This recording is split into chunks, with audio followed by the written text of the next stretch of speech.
syururi anfusina wa min sayyiati a'malina may yahdihillahu fala mudhillalah wa may yudlil fala hadiyalah. Asyhadu an la ilaha illallah wahdahu la syarikalah wa asyhadu anna Muhammadan abduhu wa rasuluh alladzi la nabiyya ba'dah. Alhamdulillah, segala puji, keagungan, kemuliaan hanya milik Allah Subhanahu wa taala di pagi hari ini, di malam hari ini. Jadi ingatnya pagi terus ya, di malam hari ini Bapak Ibu kita masih diperjumpakan kembali dalam keadaan yang insya Allah mudah-mudahan senantiasa Bapak Ibu dalam keadaan sehat, dalam lindungan Allah Subhanahu wa taala. Kalaupun ada di antara saudara kita yang sedang sakit, kita doakan semoga segera Allah angkat sakitnya, diberikan kesembuhan seperti sedia kala, dan kesabarannya menjadi penggugur ya segala kesalahan khilaf di masa lalunya. Amin ya rabbal alamin. Salawat dan salam juga semoga senantiasa tercurah kepada baginda Rasulullah Sallallahu Alaihi Wasallam dan juga untuk seluruh keluarganya, para sahabat, para tabi'in, hingga seluruh umatnya sampai dengan di akhir zaman. Bapak dan Ibu yang dicintai Allah, mari kita awali kajian kita pada malam hari ini dengan sama-sama kita membaca Ummul Quran Surah Al-Fatihah. Seraya kita memohon kepada Allah semoga dikaruniakan ilmu yang bermanfaat untuk kita semuanya yang hadir pada malam hari ini. Al-Fatihah. A'udzubillahi minasyaitonirrajim. Bismillahirrahmanirrahim. Alhamdulillahirabbil alamin arrahmanirrahim. Maliki yaumiddin. Iyyaka na'budu wa iyyaka nasta'in. Ihdinas siratal mustaqim. Siratal ladzina an'amta 'alaihim ghairil maghdubi 'alaihim waladdallin. Amin. Bismillahirrahmanirrahim. Rabbi shrah li sadri wa yassir li amri wahlul 'uqdatam min lisani yafqahu qawli. Rabbi zidni ilma warzuqni fahma. Ya Allah, aku memohon kepadamu, tambahkanlah kepadaku ilmu dan berilah aku karunia agar dapat memahami ilmu tersebut.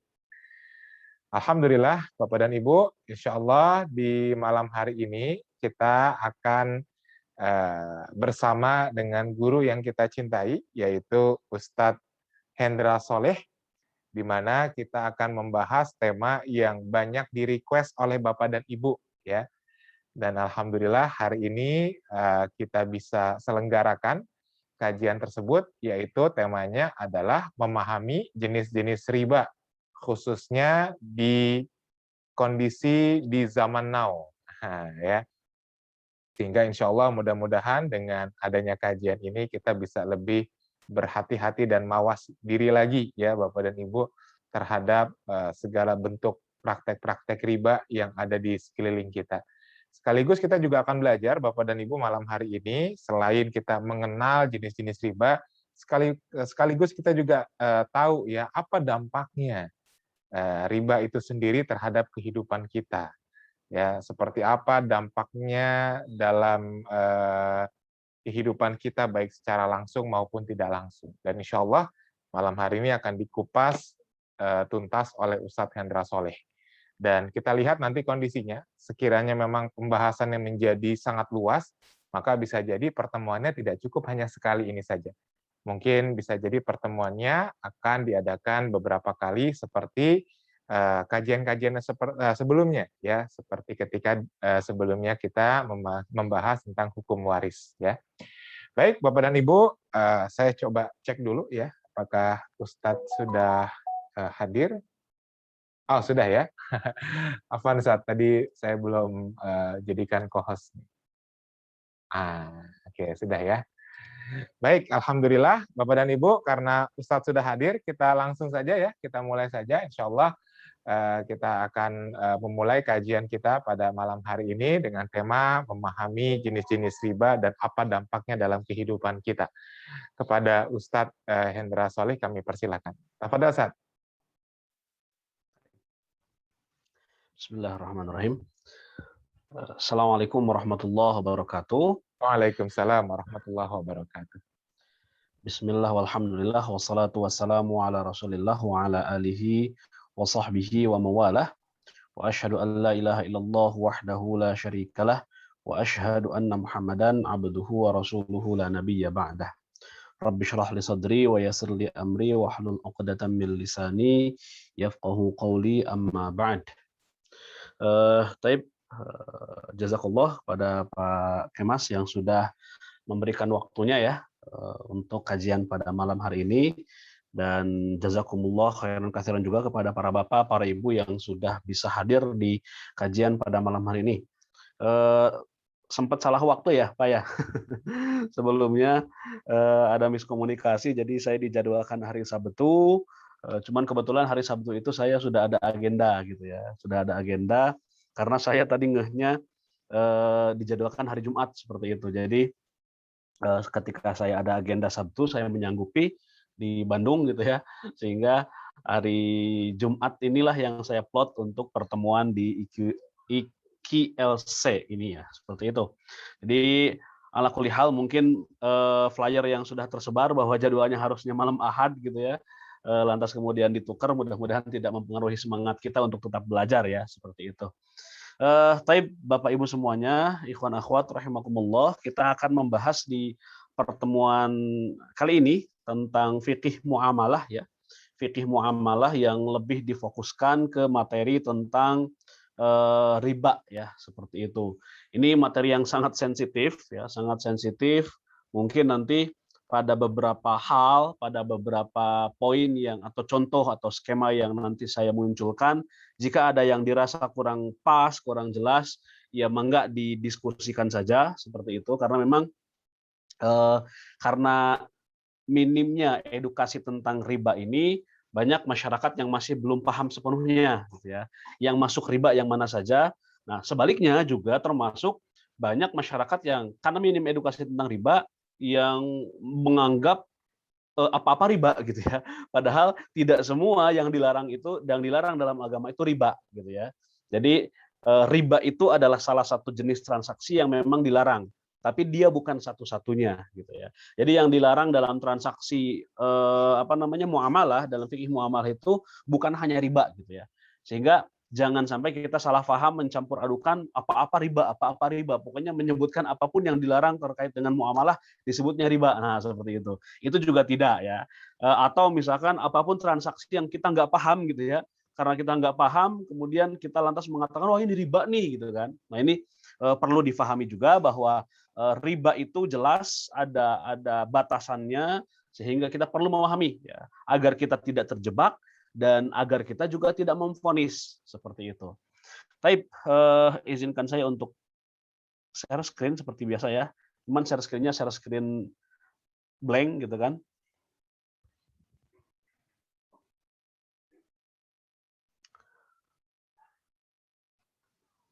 Taib.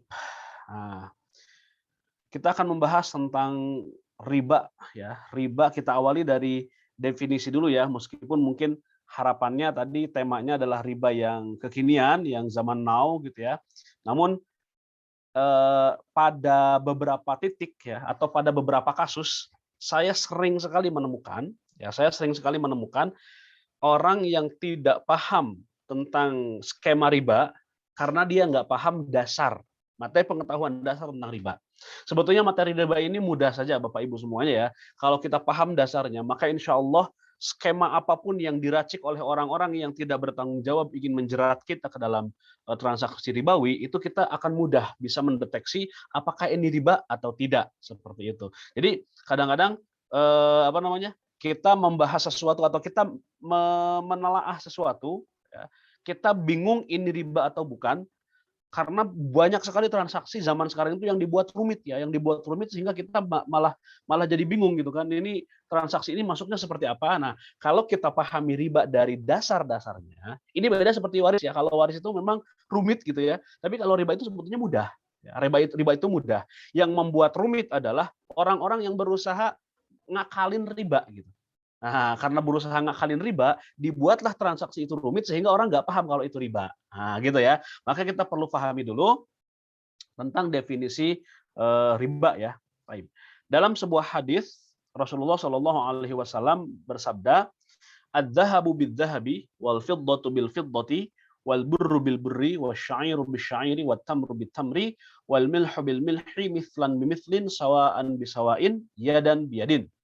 fa idza ikhtalafat hadhil ajnas atau hadhil asnaf fabi'u kaifa syi'tum idza kana yadan biyadin. Nah, ini adalah sebuah hadis yang sangat terkenal ya, di kalangan para ulama fikih yang menjelaskan tentang hakikat riba atau gambaran jelas tentang riba. Ya. Namun sebelum kita masuk ke definisi, kita pahami dulu nih bahwa riba ini adalah sebuah transaksi, ya, transaksi yang dilarang oleh agama dan memang ada alasan itu, ada hikmah kenapa dilarang gitu ya. Kalau pembahasannya di mahasiswa, biasanya saya bilang seperti ini.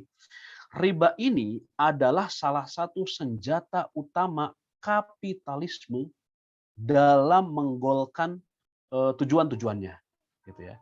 Jadi kalau kita merasa bahwa misalkan kita ingin apa namanya umat ini maju, kita nggak mau di apa namanya dijerat oleh jerat-jerat kapitalisme gitu ya. Kita nggak mau apa namanya dijerat oleh segelintir orang saja yang mengeksploitasi kekayaan umat manusia di dunia ini ya. Sebetulnya mudah saja gitu ya, mudah saja. Cukup kita stop bertransaksi riba, maka sebetulnya kapitalisme ini akan runtuh. Ya, kenapa? Karena kapitalisme adalah sebuah sistem ekonomi yang pondasi utamanya adalah riba. Nah, gitu. Jadi saya tidak akan menjelaskan terlalu rumit ya, terlalu rumit. Tapi mudahnya gini, kapitalisme adalah sebuah sistem perekonomian yang dasarnya riba. Jadi, kalau kita ingin milih antara ekonomi Islam atau ekonomi kapitalisme, kalau kita ingin melawan kapitalisme, nggak perlu pinter-pinter, nggak perlu apa namanya pemikiran yang rumit. Cukup stop transaksi riba, cukup tinggalkan riba, selesai sebetulnya kapitalisme akan runtuh dengan sendirinya. Ya. Makanya Rasulullah Shallallahu Alaihi Wasallam bersabda, maaf, ada sebuah hadis yang diriwayatkan dari Rasulullah Shallallahu Alaihi Wasallam bahwa beliau itu la'ana Rasulullah Shallallahu Alaihi Wasallam akilar riba wa mukilahu wa katibahu wa syahidaihi wa qalhum sawa.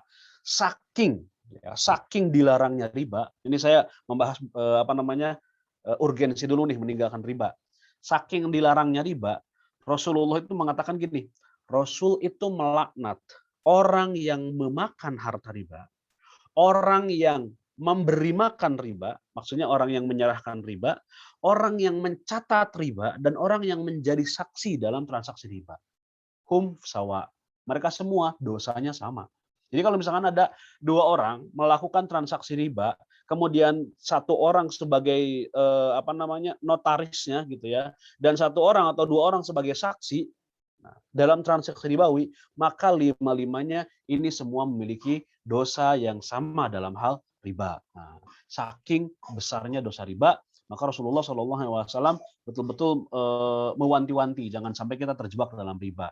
Dan riba ini ya memang sebuah transaksi yang apa ya, benar-benar kalau dulu mungkin kita pernah dengar ungkapan yang kaya makin kaya, yang miskin makin miskin, itu karena memang ada riba gitu. Ini kalau saya jelaskan terlalu panjang juga nanti khawatir bertele-tele ya, tapi saya ringkas aja. Tapi memang kalau dipahami betul gitu ya, konsep riba ini ketika dipraktekkan memang akan membuat orang yang punya modal itu semakin kaya. Yang kaya memang makin kaya.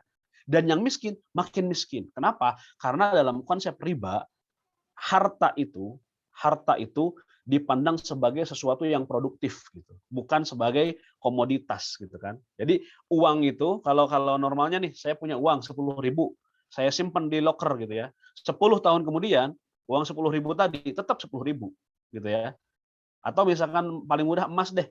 Saya punya emas 5 gram, simpan di lemari, kunci. 10 tahun kemudian apakah emas tersebut tiba-tiba akan menjadi 10 gram? Kan enggak. Nah, sudut pandang Islam itu seperti itu. Harta itu kalau didiamkan ya dia komoditas aja gitu ya, nggak akan bertambah. Nah, dia akan bertambah kalau diproduktifkan, dijadikan modal usaha, dijadikan apa namanya modal untuk kebun gitu ya, diberikan kebunnya diolah, dia baru akan menjadi produktif. Tapi kalau ya, didiamkan, maka ya dia komoditas saja, benda yang nggak bisa mendatangkan manfaat apapun gitu. Berbeda dengan konsep kapitalisme. Dalam kapitalisme itu ada yang disebut time value of money gitu ya. Ada apa namanya? Nilai waktu yang bisa ditukar dengan uang atau nilai uang berdasarkan waktu. Jadi kalau dalam skema kapitalisme, uang bukan uang, misalkan emas 1 gram 10 tahun kemudian itu harusnya jadi apa namanya 10 gram, misalkan seperti itu. Ya. Saya punya emas nih 1 gram sekarang disimpan 10 tahun kemudian harusnya emas harus jadi 10 gram. Karena apa? Karena mereka memandang bahwa harta itu adalah sebuah sesuatu yang produktif gitu ya. Saya tidak akan membahas terlalu panjang yang gitu ya. Tapi yang jelas adalah itu semua berbasis riba. Ya, seperti itu. Nah, saking bahayanya riba, sehingga Rasulullah Shallallahu Alaihi Wasallam itu betul-betul melaknat bukan hanya orang yang memakan saja. Ya. Rasulullah melaknat orang yang memakan riba.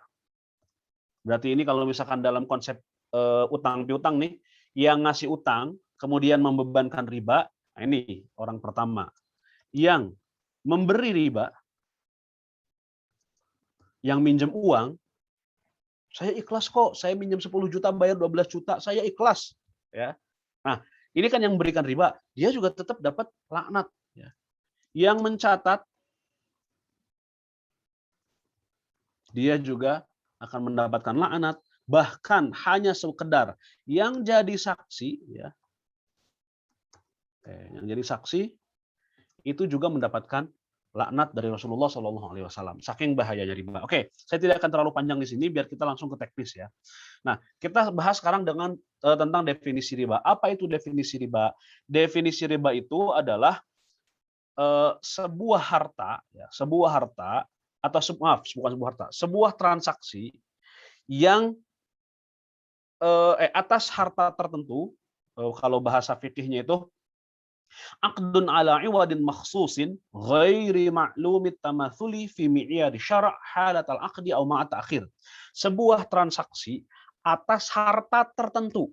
Nah, nanti kita perinci ya. Sebuah transaksi atas harta tertentu yang tidak diketahui adanya persamaan takaran, ya, atau persamaan ukuran di antara keduanya pada saat akad atau karena ada penundaan. Oke.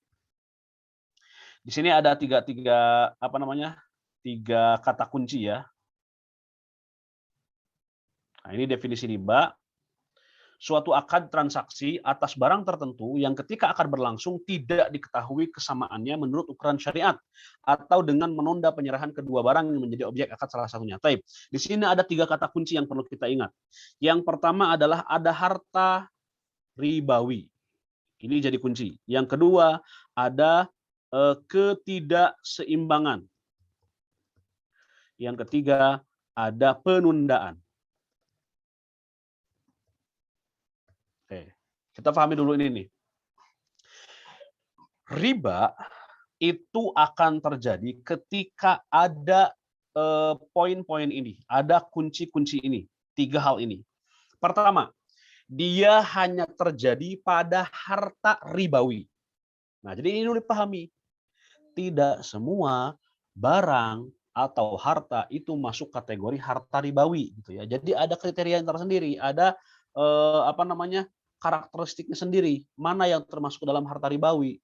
Hadisnya saya sudah baca di awal tadi, sudah saya kutip gitu ya, tentang makanan-makanan pokok, kemudian tentang emas dan perak, adz-dzahabu bidz-dzahabi wal fiddatu bil fiddati wal burru bil burri wasya'iru bisya'iri wat tamru bit tamri wal milhu bil milhi. Jadi para ulama berbeda pendapat ya, tentang harta ribawi itu yang kayak gimana sih? Saya langsung ambil yang ini aja ya, yang masyhur saja. Harta ribawi itu adalah ketika harta ini masuk ke dalam salah satu karakteristik ini. Ya. Harta ribawi ini adalah salah satu dari 2 jenis ini. Yang pertama, dia merupakan alat tukar.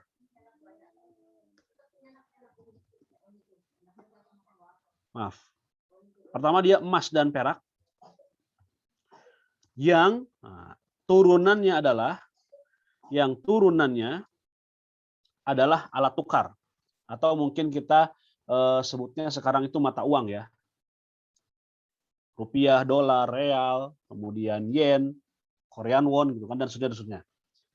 Yang kedua, yang termasuk harta ribawi ini adalah ketika atau dia harta yang merupakan eh, makanan yang kalau dalam dalam ini walau para ulama berbeda pendapat sebetulnya ya, tapi saya ambil pendapat yang masyhur dan yang paling banyak digunakan di fikih modern ya.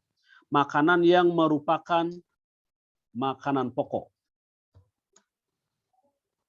Oke.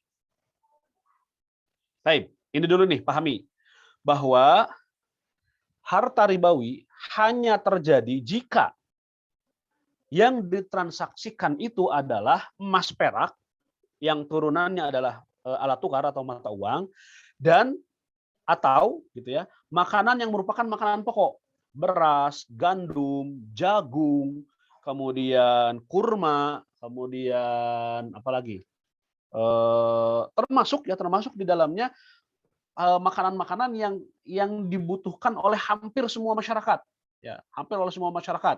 Seperti garam, gula, itu termasuk ya, termasuk dia makanan pokok, ya. Garam, gula itu termasuk makanan pokok, seperti itu.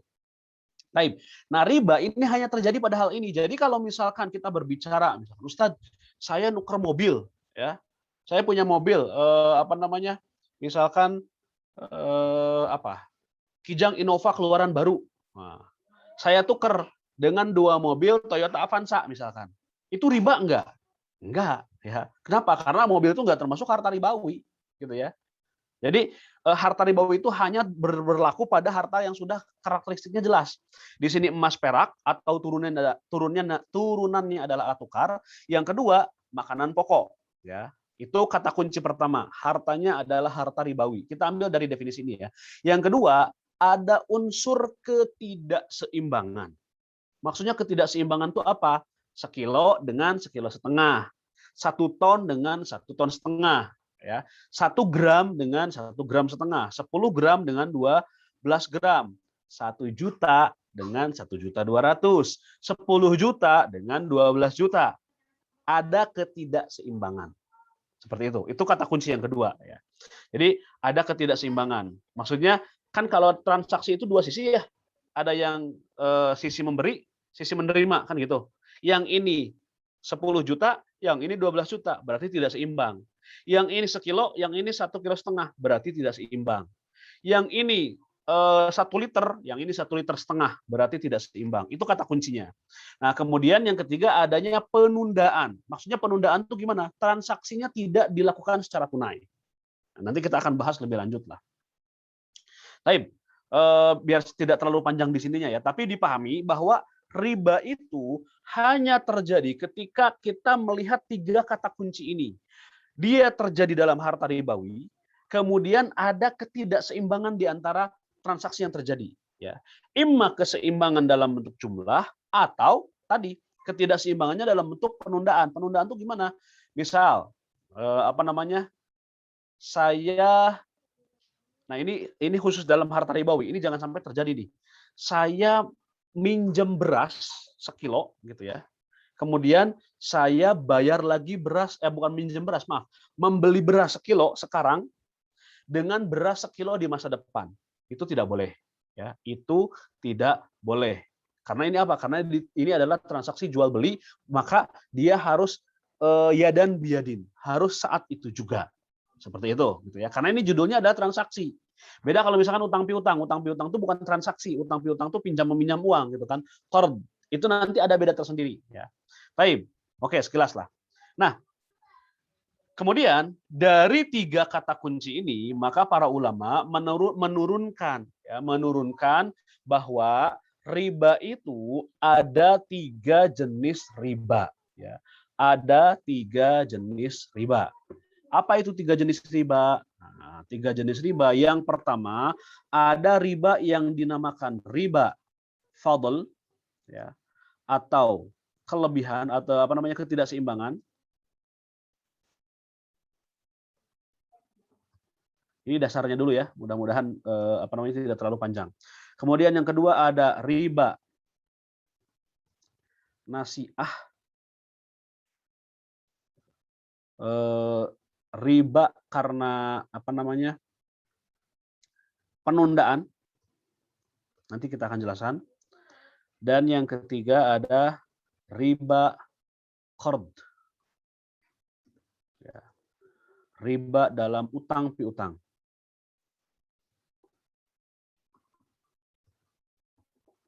Oke. Nah, riba fadl, riba nasi'ah, riba qard atau utang piutang. Apa itu riba fadl? Riba fadl adalah ketika kita melakukan sebuah transaksi antara satu barang dengan barang yang lain yang dia jenisnya sama, ya, jenisnya sama, tapi ada ketidakseimbangan. Jenis itu apa? Jenis itu berada dalam satu kelompok tertentu. Kan gini, harta ribawi kan ada dua ya. Yang pertama ini alat tukar gitu ya, mudahnya alat tukar. Kemudian yang kedua adalah makanan pokok. Ya, ini sederhananya. Kelompok harta ribawi itu ada dua kelompok. Pertama adalah kelompok alat tukar, yang kedua adalah kelompok makanan pokok. Ya, kalau dia dari kelompok makanan pokok, jenisnya sama, ya, misalkan beras dengan beras, kemudian apalagi gandum dengan gandum, tepung dengan tepung gitu ya, jagung dengan jagung.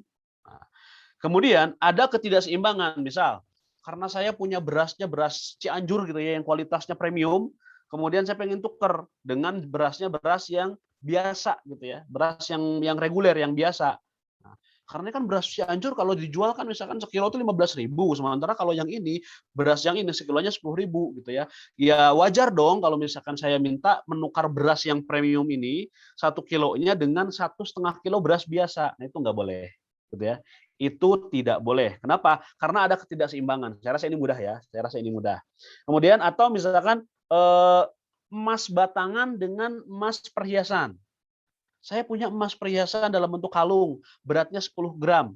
Boleh nggak ditukar dengan emas batangan? Misalkan kita datang ke toko emas ya. Oh boleh, tapi kalau ditukar ke emas batangan, ini jadinya yang emas batangannya nggak 10 gram, tapi 8 gram gitu kan. Kalau misalkan mau 10 gram, berarti perhiasannya harus 15 gram, misalkan seperti itu. Maka itu adalah riba. Karena sama-sama emas.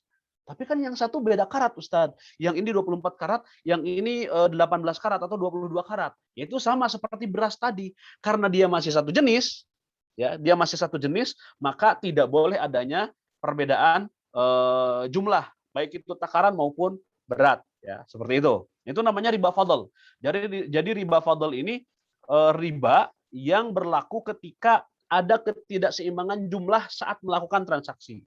Seperti itu. Atau misalkan contoh yang paling mudah itu dulu ya waktu saya masih mahasiswa di Jakarta, ketika saya pulang dari Jakarta itu pulang lebaran gitu ya, pulang lebaran, kalau misalkan naik bus di terminal itu suka ada yang nawarin, "Pak, tukar uang, Pak, tukar uang, tukar uang." Nah, tukar uang apa namanya recehan biar buat angpau gitu kan. Jadi dia udah nyediain tuh berapa gepok gitu ya, yang 2.000-an, yang 5.000-an, sengaja dia ini. Nah, cuman awalnya saya tadinya mau nuker di situ tuh, tapi pas saya nanya-nanya gitu, ternyata satu gepok itu yang 100 lembar, misalkan yang 5.000-an gitu ya, kan berarti segepok itu 500.000 karena 100 lembar.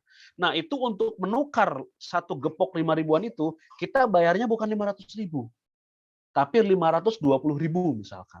500.000-nya untuk nuker ya. Jadi dari 500.000 yang lembaran 100.000-an 5 dengan 5.000-an 100 lembar, yang 20.000-nya itu untuk keuntungan dia, jasa dia, bahasanya seperti itu. Ini tidak boleh. Kenapa? Karena ada ketidakseimbangan gitu ya. Itu yang paling mudah. Nah, kemudian yang kedua adalah riba nasi'ah. Apa itu riba nasi'ah?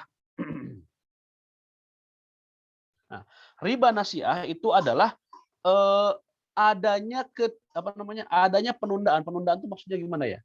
Transaksi yang dilakukan itu tidak tunai halan bihalin, tidak ada hulul, tidak dilakukan kontan.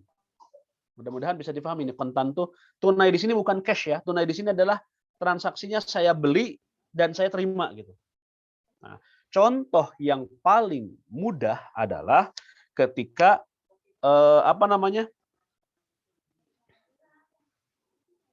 sebentar. Nah, contoh yang paling mudah adalah ketika kita berbicara tentang tukar menukar mata uang. Baik. Ketika uang itu rupiah dan rupiah, tadi saya contohkan gitu ya, 500.000 dalam bentuk pecahan 5 ribuan dengan 500.000 dengan lembaran, itu kalau jumlahnya sama 500.000 itu boleh. Tapi kalau ada lebih di salah satunya, yang 5 lembar 100 ribuan ternyata ditambahin 20.000 selembar, sementara yang ini jumlahnya 500.000 sama-sama rupiah, maka dia tidak boleh ya, karena dia akan masuk fadl.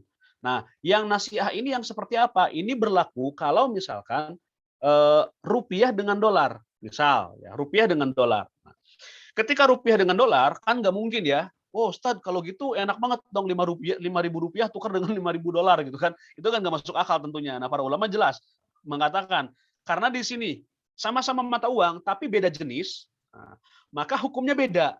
Ya, saya ulang ini. Sama-sama mata uang tapi beda jenis, maka hukumnya beda.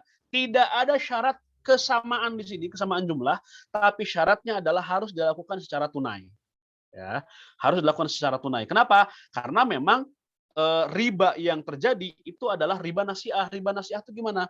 Kalau misalkan Bapak Ibu semua mau pergi umroh misalkan gitu ya, mau nuker rupiah ke real.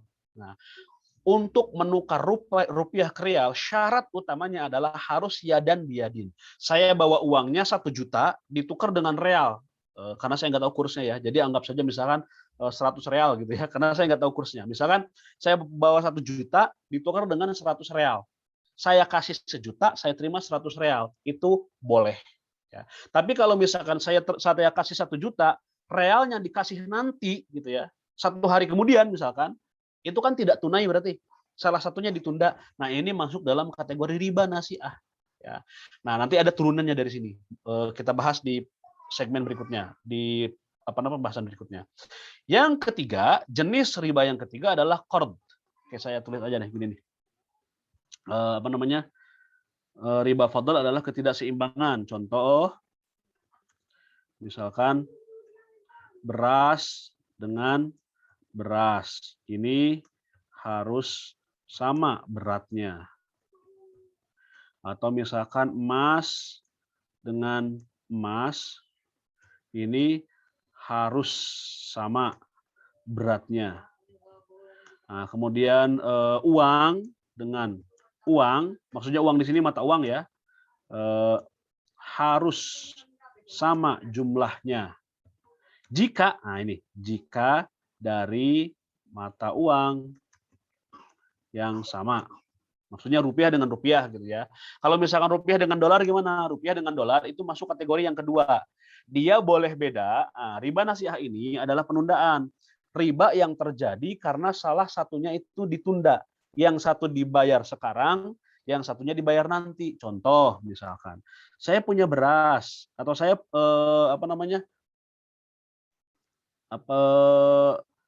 saya punya beras. Kemudian pengen ditukar dengan tepung gitu ya.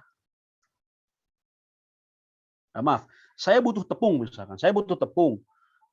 Tapi nanti saya akan panen gitu ya. Ada petani misalkan, saya punya sawah nih, sebentar lagi mau dipanen, saya butuh tepung sekarang. Boleh nggak tepungnya tepung beras gitu ya? Boleh nggak saya minta tepungnya sekarang ya, 1 kilo gitu ya. Nanti saya bayar dengan beras hasil panen saya nanti. Itu nggak boleh. Itu tidak boleh. Karena apa? Karena barangnya ribawi dan di sini ada penundaan. Jadi kalau ribawi itu dia harus yadan biadin, harus kontan gitu ya. Jadi misalkan di sini beras dengan tepung, maka harus kontan. Mudah-mudahan dipahami nih istilah kontannya. Jadi transaksinya on the spot gitu ya. Kalau dalam bahasa trading itu, dalam bahasa forex exchange ya, dalam bahasa tukar menukar uang, mata uang itu on the spot ya. Nah, kemudian contoh lain adalah emas dengan perak misalkan.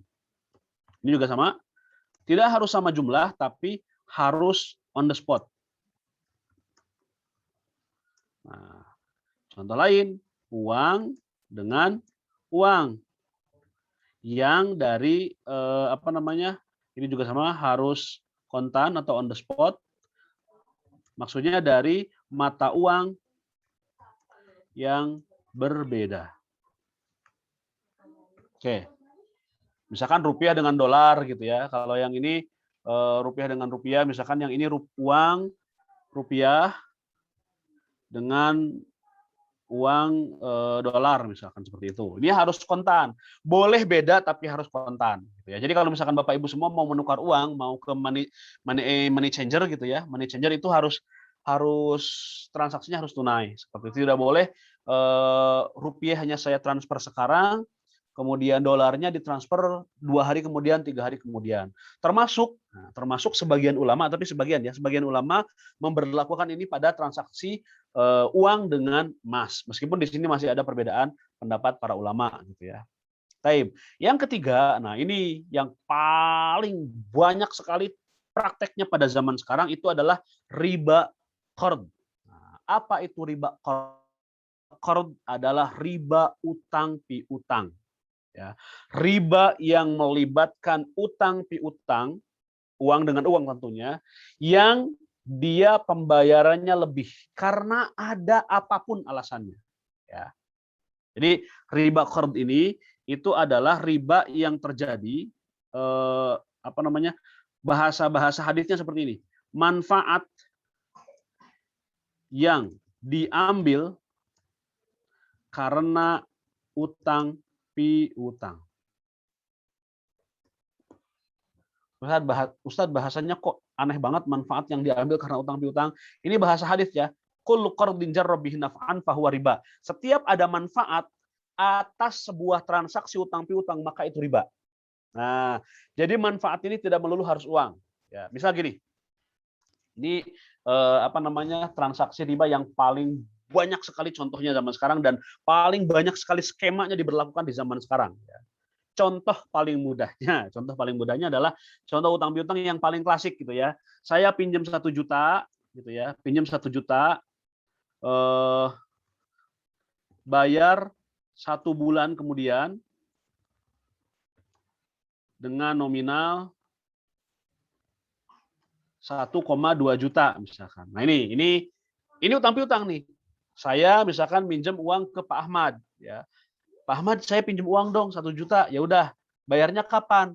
Oh, bayarnya nanti bulan depan pas saya gajian. Aduh, bulan depan kelamaan. Nanti kalau misalkan saya cuman apa namanya, saya ngasih minjem sekarang, saya juga butuh gimana dong? Saya rugi kalau misalkan apa namanya? Oh ya, ada pertanyaan, Ustadz, beberapa peserta dari Brunei, Malaysia. Apa yang tanya apa arti kontan? Kontan tuh on the spot ya, transaksi dilakukan di tempat gitu. Jadi transaksinya selesai di tempat. Ketika saya bertransaksi dengan Ahmad dengan Khalid bertransaksi, kemudian Khalid bawa uang, kemudian Ahmad juga bawa barang. Khalid ngasih uang, Ahmad ngasih barang, nah itu adalah transaksi on the spot gitu ya. Ketika kita melakukan tukar menukar uang, misalkan saya punya uang rupiah mau ditukar ke ringgit Malaysia, itu nggak boleh ya, nggak boleh saya nukar uangnya ngasih rupiahnya sekarang, misalkan 2 juta gitu ya, kemudian ringgit Malaysianya baru dikirimkan 2 hari kemudian, karena transaksinya padahal tukar menukar uang, ya itu tidak boleh. Harus kontan itu harus terjadi pada spot yang sama. Saya ngasih sekarang, saya terima sekarang, seperti itu, gitu ya. Mudah-mudahan dipahami. Taib. Nah, riba qard ini adalah yang paling banyak terjadi. Ya. Kasus paling simpelnya adalah bentuk seperti ini. 1 juta dibayar 1,2 juta. Atau misalkan, biar angkanya nggak ada koma-koma gitu ya. 10 juta dibayar 12 juta. Ini adalah gambaran paling simpelnya. Intinya gini, kalau saya ngasih 10 juta, kalau saya minjem 10 juta, maka harusnya saya ngasih mengembalikan juga 10 juta. Nah, itu simpelnya seperti itu. Kalau misalkan ada sebuah transaksi,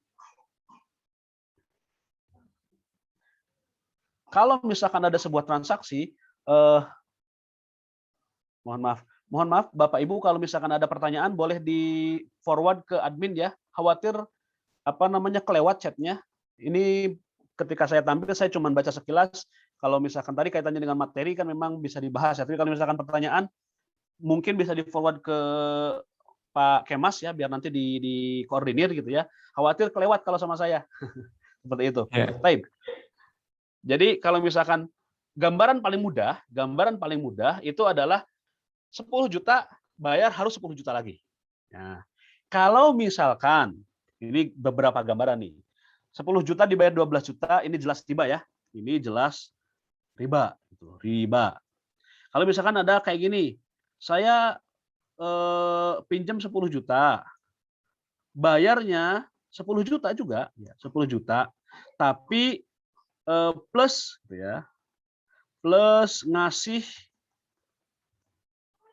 minjem ngasih pinjem motor misalkan. Motor selama sebulan misalkan. Baik, perhatikan nih. Saya pinjam 10 juta, bayarnya memang 10 juta, bayarnya memang 10 juta, tapi selama saya minjem gitu ya, saya minjem tanggal 1 Januari, saya bayar nanti 1 Februari gitu ya. Nah, selama saya minjem, saya pinjamkan motor itu ke orang yang ngasih utang gitu ya. Jadi, oh karena kamu ngasih minjem saya 10 juta, maka saya bolehkan dah kamu pakai motor saya aja nih selama sebulan. Nah, karena minjem motor ini merupakan manfaat yang ditambahkan atas utang piutang, maka ini pinjam motor ini nih, misalkan pinjam motor bukan nominal, ya, tapi dia adalah sebuah nilai, sebuah value, sebuah manfaat gitu ya. Maka ini juga termasuk riba. Nah, gitu ya, riba. Meskipun ribanya bukan riba nominal yang kita pahami, tapi ini ada unsur manfaat lebih. Jadi kalau misalkan kita utang piutang, kalau kita melakukan utang piutang, jangan sampai ada sebuah manfaat yang dikaitkan dengan utang piutang tersebut. Bahkan, ya, bahkan kalaupun manfaat itu tidak digunakan, hanya disepakati saja. Misal gini, Pak, saya mau minjem uang, berapa? 10 juta. 10 juta. Emang kapan bayarnya? Bulan depan. Bulan depan. Nanti kalau saya butuh gimana? Si orang yang mau ngasih pinjam itu kayak ragu gitu. Ya udah gini Pak, kasih saya pinjam 10 juta deh. Nanti kalau misalkan Bapak butuh apa-apa, butuh motor, pakai aja motor saya. Nanti Bapak boleh deh pakai motor saya. Nah, ini kan baru janji ya. Ya udah, saya kasih nih 10 juta. Tapi kalau nanti saya butuh motor, saya pakai punya kamu ya, saya nggak pakai nyewa lagi nih. Ya udah nggak apa-apa Pak, pakai aja nanti. Nah, ini kan belum dipakai motornya, tapi sudah disepakati. Nah, kesepakatan untuk mengambil manfaat tambahan dari utang piutang itu termasuk riba. Gitu ya. Oke, mudah-mudahan dipahami. Nah, oke. Nah, ini gambaran, dua gambaran. Gambaran yang pertama yang ini nih, ini manfaatnya berbentuk nominal. Minjem 10 juta, bayar 12 juta. 2 jutanya riba.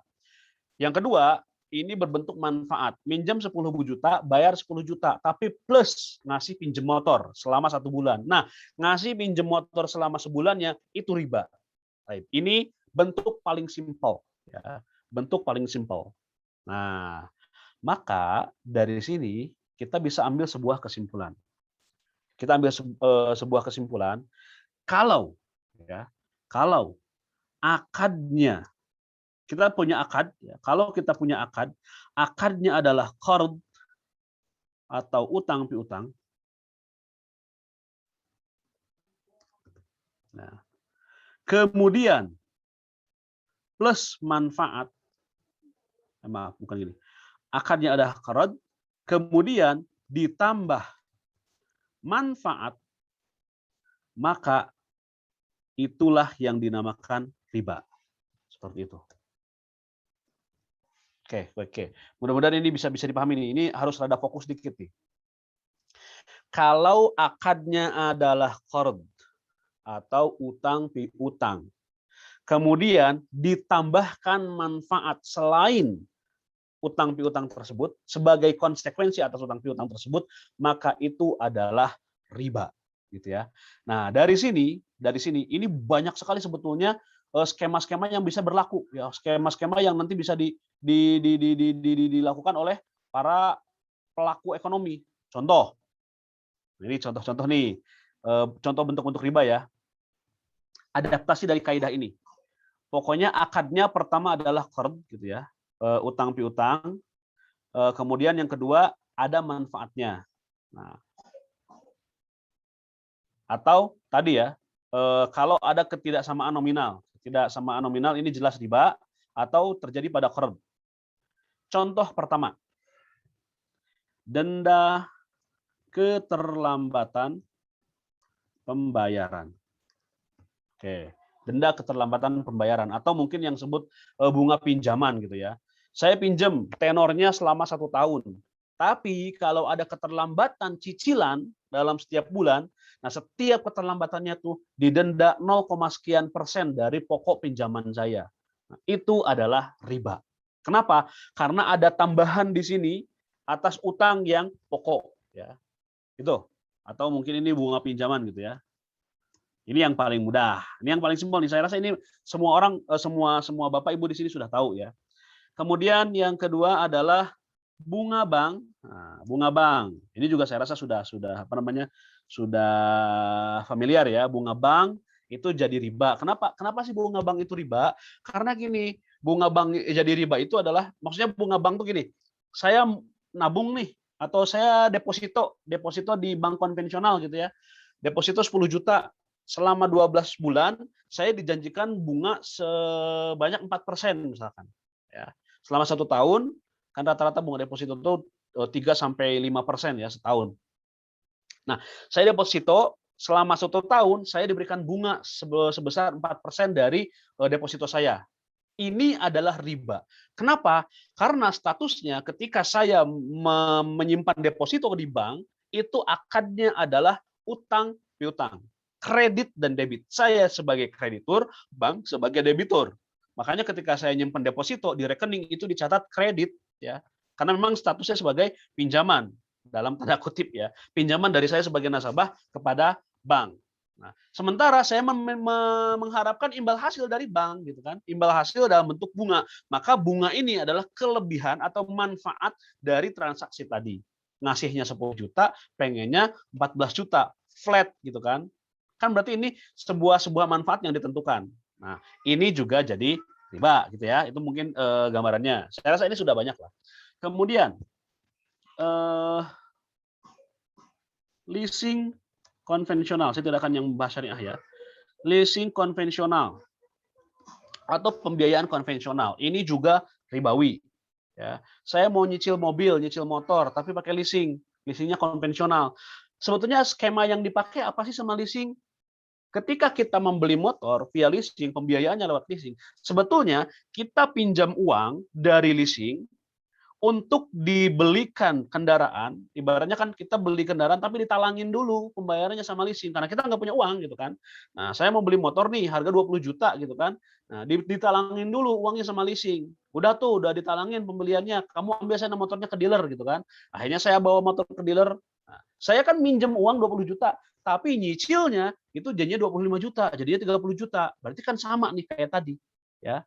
Ngasihnya 10 juta, bayarnya 12 juta. Dalam hal ini memang transaksinya kayaknya kredit jual beli barang gitu ya. Tapi di sini sebetulnya yang terjadi bukan jual beli, tapi saya minjem uang ke leasing senilai harga motor itu sehingga leasing yang bayarin dulu, nanti saya bayar utang saya ke leasing seharga 25 juta. Minjemnya 20 juta, bayarnya 20 juta. Itulah alasan kenapa kredit konvensional atau leasing konvensional itu termasuk dalam transaksi yang ribawi. Ya. Kemudian berikutnya, gambaran berikutnya, ini mungkin bagi anak muda nih, trading forex. Ya, trading forex, foreign exchange gitu ya. Jual beli mata uang menggunakan aplikasi ya, kayak trading saham, tapi ini yang diperjualbelikan adalah forex gitu kan. Ini juga riba. Kenapa? Ini memang bukan riba qard ya, tapi trading forex ini masuk ke dalam riba nasiah. Ya, riba nasiah. Kenapa? Karena jual beli forex, trading forex itu sebetulnya uangnya, mata uangnya tidak kita terima secara cash. Ya, Ustadz, tapi kan transaksinya real time. Ya, tapi saya tahu dalam trading forex itu kita tidak punya rekening simpanan mata uang kita sendiri, tapi kita menyimpan atau mendepositokan dana kita di broker gitu ya. Broker yang nanti akan mengkonversikan mata uang rupiah kita menjadi mata uang yang kita pilih. Nah, mata uang itu yang kita perjualbelikan. ya. Nanti ketika mata uang itu sudah diperjualbelikan, dikonversikan lagi ke rupiah, kita tarik uang rupiahnya. Jadi sebetulnya uang apa namanya mata uang asingnya ya mata uang asingnya itu tidak kita pegang secara real time. Jadi transaksi yang terjadi itu bukan transaksi on the spot gitu ya, tapi transaksi yang uangnya tidak diberikan secara langsung. Makanya trading forex ini termasuk riba nasiah seperti itu. Mudah-mudahan dipahami. Kemudian yang berikutnya adalah nah ini mungkin nih Bapak Ibu yang mendapatkan tawaran investasi dan lain-lain, ini saya berikan sebuah gambaran salah satu bentuk riba.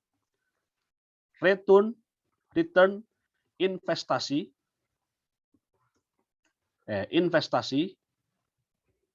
yang bersifat flat dan berbasis modal atau berbasis nominal modal. Ini contoh-contoh yang untuk memberikan gambaran. Maksudnya apa nih? Poin berikutnya, return investasi yang bersifat flat dan berbasis nominal modal. Misal gini, ada orang yang nawarin ke kita, Pak mau invest nggak? Invest apa nih? Oh saya punya usaha nih, usaha misalkan ternak lele gitu ya. Saya punya usaha ternak lele. Kalau Bapak invest di saya, misalkan 50 juta, ya, nanti setiap bulan itu Bapak akan mendapatkan keuntungan 2% dari 50 juta itu. Jadi kalau misalkan 1% dari 50 juta itu adalah 500.000 gitu ya, mudah-mudahan saya nggak salah ngitung nih, 500.000, maka setiap bulan Bapak akan mendapatkan 1 juta. Kalau Bapak invest 50 juta, berarti Bapak setiap bulan dapat 1 juta. Oh bayangkan tuh Pak, dalam 2 tahun aja 50% itu sudah kembali tuh modal Bapak gitu kan. Nah, investasi yang seperti ini itu adalah transaksi ribawi, ya. Kenapa? Karena return investasi yang sifatnya flat pada dasarnya bukan investasi, tapi dia adalah akad qard. Ya, utang piutang. Saya pinjamkan uang ke kamu 50 juta, ya. Nanti kamu bayar ke saya 50 juta plus keuntungan tiap bulan sebesar 1 juta dari pokok uang yang saya pinjamkan. Loh, Ustaz, ini kan investasi, Ustaz. Uangnya beneran kok dipakai usaha. Iya, tapi kalau yang namanya investasi, investasi itu bagi hasilnya itu berdasarkan keuntungan. Maka investasi yang sebenarnya itu bagi hasilnya adalah akan selalu fluktuatif. Tergantung keuntungan yang didapatkan oleh usahanya. Kalau usaha bulan ini ternyata untungnya misalkan 10 juta, dibagi 2 berarti dapat 5 jutaan. Kalau misalkan bulan depan ternyata usahanya lagi mandek, untungnya cuma 3 juta, ya dibagi 2, 1,5 juta, 1,5 juta, seperti itu. Itu namanya baru investasi.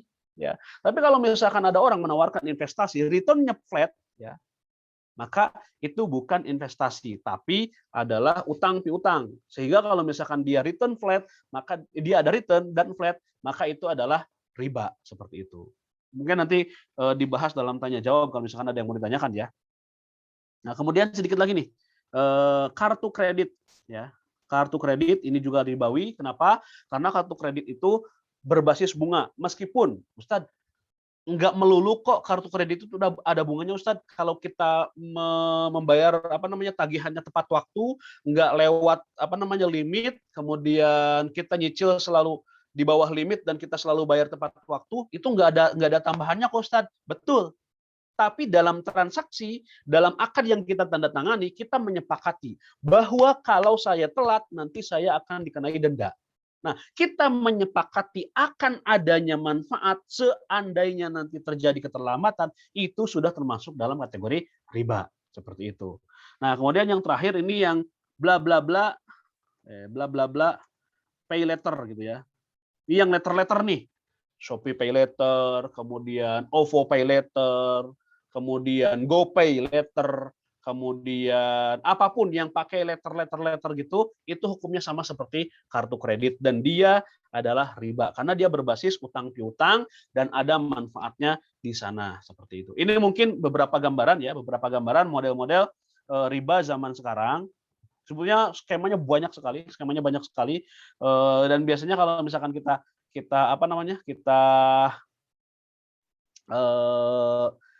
kaji gitu ya, sebetulnya nggak jauh-jauh dari kenyataan bahwa dibayar lebih atau ada manfaat seperti itu. Tapi itu dulu ya untuk pertemuan kali ini. Kalau misalkan nanti dibutuhkan pemahaman lebih lanjut boleh kita bahas lagi. Tapi secara umum riba itu ya gambarannya kurang lebih seperti ini. Riba itu mudah. Nanti sebetulnya ada yang dinamakan bai'ul ainah, tapi itu lanjutan lah. Tapi intinya di sini nih. Kalau riba fadl itu adanya ketidakseimbangan. Jadi kalau misalkan salah satu nggak imbang, itu otomatis riba. Ya, itu otomatis riba. Riba nasiah itu adalah keharusan transaksi on the spot. Ya, pada barang-barang ribawi atau pada harta-harta ribawi, harta yang kalau misalkan dilanggar akan terjadi riba di sana, itu transaksi harus on the spot, gitu ya. Sedangkan riba qard itu adalah riba yang terjadi dalam utang piutang, seperti itu. Mudah-mudahan bisa difahami dan mudah-mudahan bermanfaat.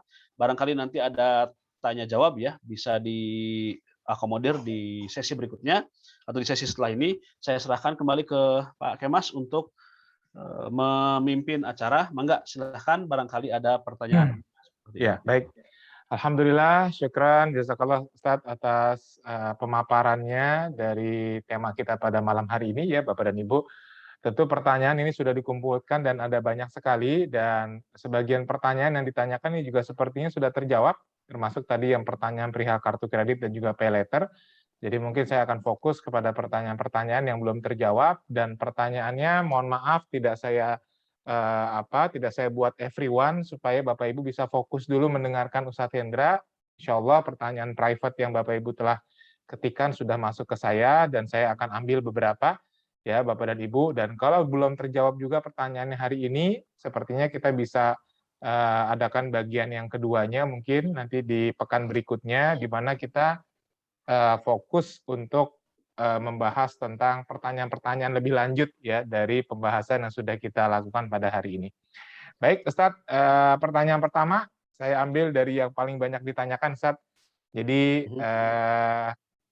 dari perihal riba ini kan katanya ketika tadi transaksinya ada manfaat yang diberikan nilai lebih gitu ya dari nilai jumlah transaksi yang di awalnya itu, tapi gini, Ustadz, tadi beberapa pertanyaan bertanya gini, kalau misalkan memang keduanya sama-sama suka tidak bermasalah gitu, apakah itu pun juga salah Ustadz gitu ya?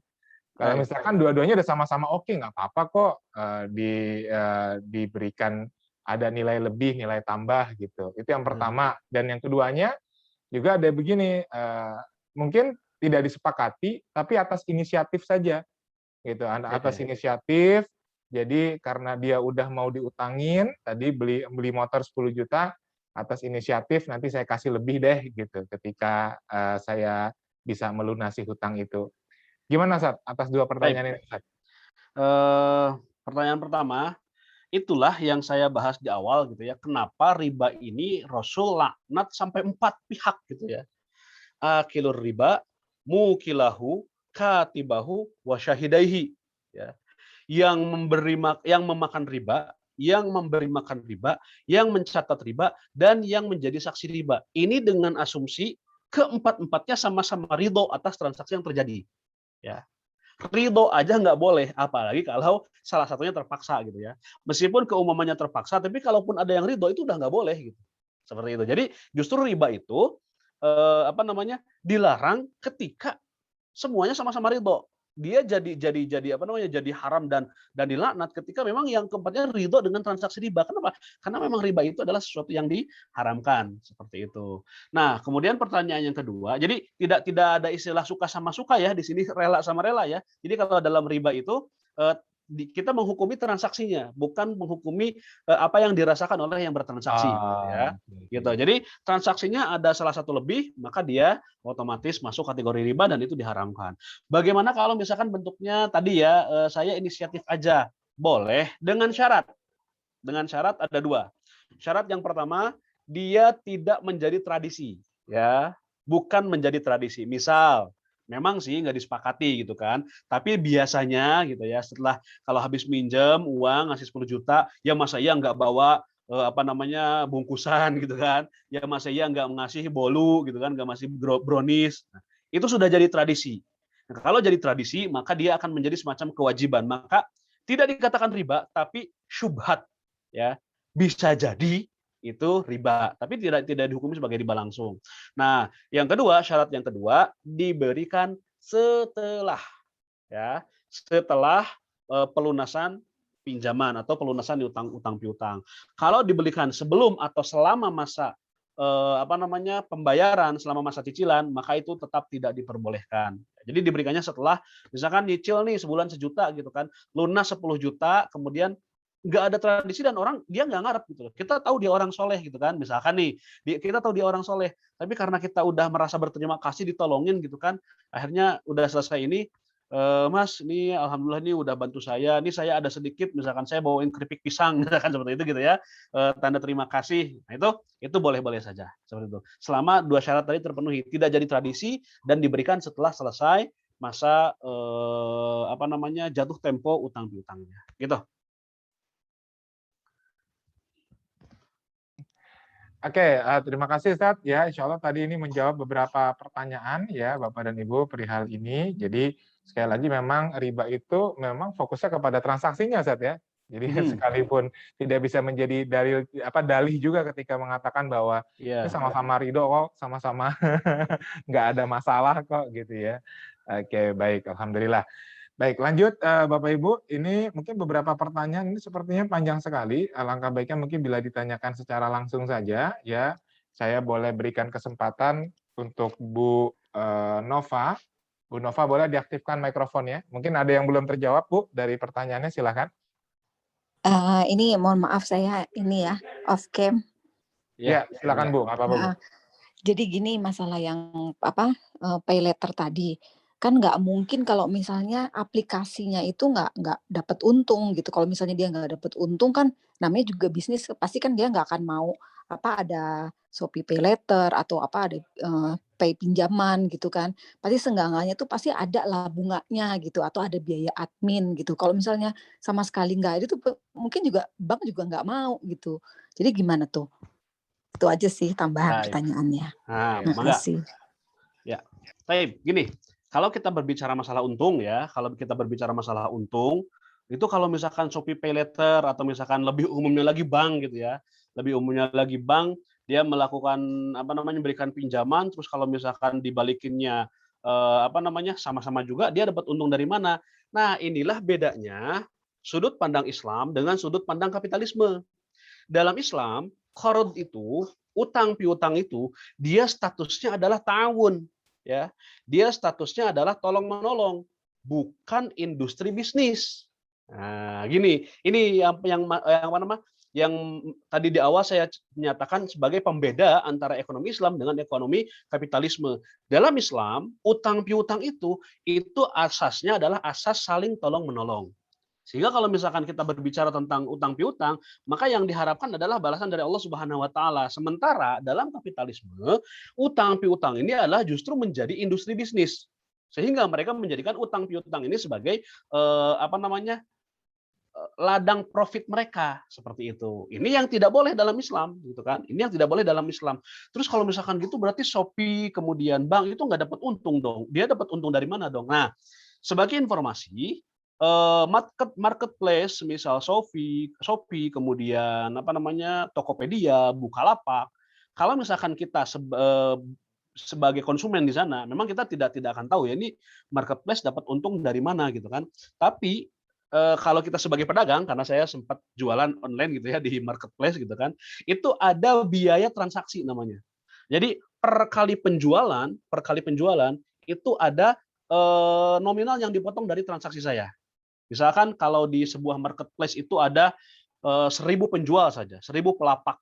Masing-masing pelapak itu misalkan melakukan 1 kali transaksi, ya. Biasanya transaksi itu berbasis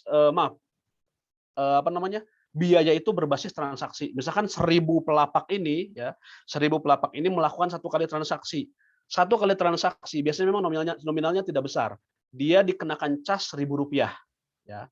Kalau 1.000 pelapak ini melakukan 1 kali transaksi saja, maka marketplace itu sudah punya keuntungan Rp1.000.000 dari 1 kali transaksi. Bisa dibayangkan pelapak atau penjual di marketplace itu jumlahnya bukan 1.000, bisa jadi mungkin puluhan ribu ya, bahkan bisa jadi mungkin di beberapa marketplace tertentu seperti Shopee dan Lazada yang memang penjualnya sudah banyak gitu ya, itu jumlah penjual itu bisa sampai ratusan ribu gitu ya. Atau misalkan kalaupun jumlah penjual 10.000 gitu ya, 10.000 dalam satu hari ada 1.000 transaksi saja atau masing-masing melakukan 10 transaksi saja dalam satu hari, maka akan ada 100.000 transaksi di sana. Ya, ada 10.000 penjual, masing-masing melakukan 10 transaksi dalam satu hari, maka ada 100.000 transaksi di sana, dan setiap satu transaksinya dikenai biaya Rp1.000, maka dalam satu hari marketplace itu mendapatkan 100 juta. Seperti itu. Kalau asumsinya hanya 10 kali transaksi gitu ya. Begitu pula bank. Sebagai informasi nih Bapak Ibu semua ya, selain BRI yang memang dia bank khusus untuk fokusnya adalah untuk pembiayaan masyarakat menengah ke bawah, selain BRI, bank-bank besar pemasukan atau apa ya, keuntungan utamanya itu bukan ada pada kartu kredit atau ada pada pembiayaan mikro ke bawah, tapi keuntungan terbesarnya itu ada pada pembiayaan proyek atau usaha yang dia biayai gitu ya. Misal ya sebuah bank dia memberikan investasi kepada sebuah perusahaan. Nah, pemasukan terbesar, income terbesar bank itu bukan dari tabungan, bukan dari jual beli kredit gitu ya, tapi justru dari pembiayaan-pembiayaan yang sifatnya atau investasi-investasi pada perusahaan-perusahaan besar seperti itu. Dan lagi saya ingatkan gitu ya, ya memang pada dasarnya bank itu adalah sebuah lembaga yang mengindustrialisasi utang piutang gitu kan. Saya tidak akan sedang mencela bank ya, tapi di sini kita membahas tentang sudut pandang riba gitu kan, bahwa Iya, riba itu adalah transaksi yang diharamkan, dan dalam Islam utang piutang itu basisnya adalah ta'awun, tolong menolong seperti itu. Gitu. iya, betul. Baik. Ya, memang begini ya, Ustadz ya, kalau sudah membahas riba ini memang mungkin agak membuat gerah. Makanya di Karena awal memang tadi saya disclaimer dulu ya. Kalau misalkan nanti ya, ada skema-skema yang mungkin tidak langsung dipahami gitu ya, hmm, silahkan didiskusikan seperti itu. Karena memang kalau riba ya gini, ya, baik seperti Bapak itu. dan Ibu. Ya, sesuai request juga nih dari Bapak dan Ibu, dan tentu Ustadz Hendra akan menyampaikan apa adanya, dan memang ini yang harus Mhm. kita pahami perihal tentang riba itu sendiri. Saat ini juga ada beberapa pertanyaan dari peserta juga yang serupa. Ini tadi saya mungkin apakah sudah terjawab atau belum gitu ya tadi. Jadi pertanyaannya perihal ini saat kayak biaya transfer, saat biaya transfer ketika kita mentransfer dari rekening yang berbeda gitu kan. Misalkan kita mau transfer dari rekening A ke rekening B sejumlah 100.000, padahal dari bank itu sendiri ya dia mentransfernya dengan nilai yang sama 100.000 gitu kan. Tapi di situ ada biaya transfer 6.500 misalkan. Nah, seperti apa tentang Oke, transaksi tersebut, Sat? eh kalau biaya transfer, biaya admin, dan biaya ATM itu sebetulnya bukan masuk dalam kategori riba ya, karena memang ini menurut ulama yang mengatakan bahwa menabung di bank konvensional adalah halal ya. Karena memang kayak biaya transfer, biaya ATM, biaya administrasi bulanan itu adalah sebuah biaya yang dikenakan untuk operasional. Kita menggunakan jasa siapapun itu pasti butuh biaya gitu ya.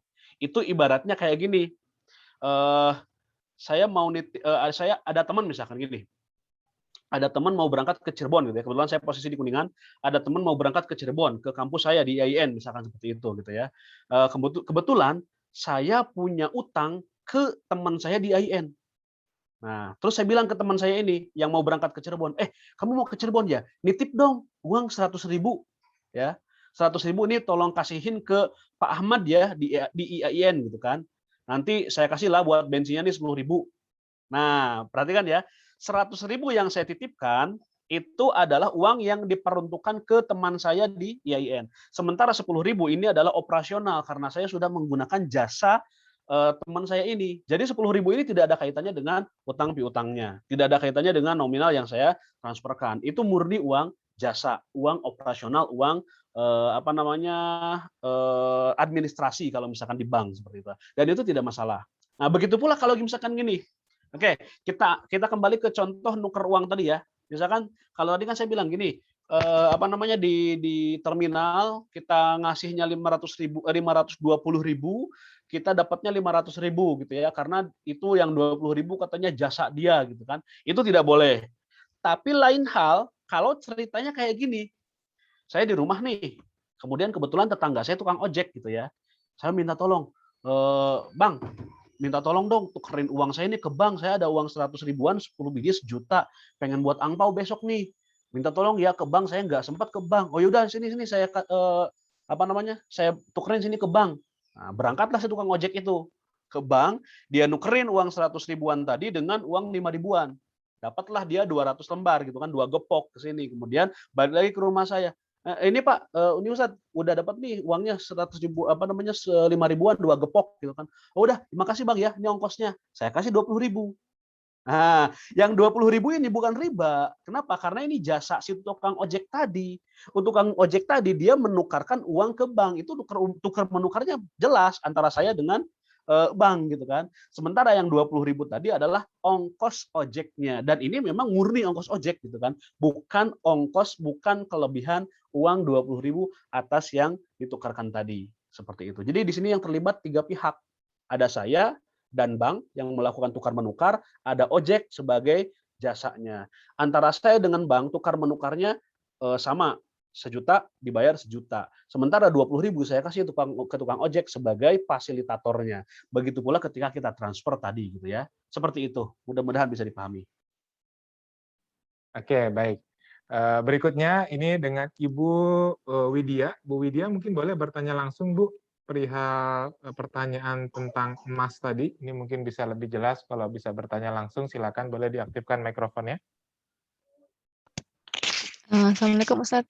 Waalaikumsalam warahmatullahi. Izin bertanya, apa, misalnya mau nuker emas gitu dengan misalnya dari apa pecahan 2 gram, 3 gram, dan 5 gram dengan pecahan yang 10 gram gitu misalnya gitu ya.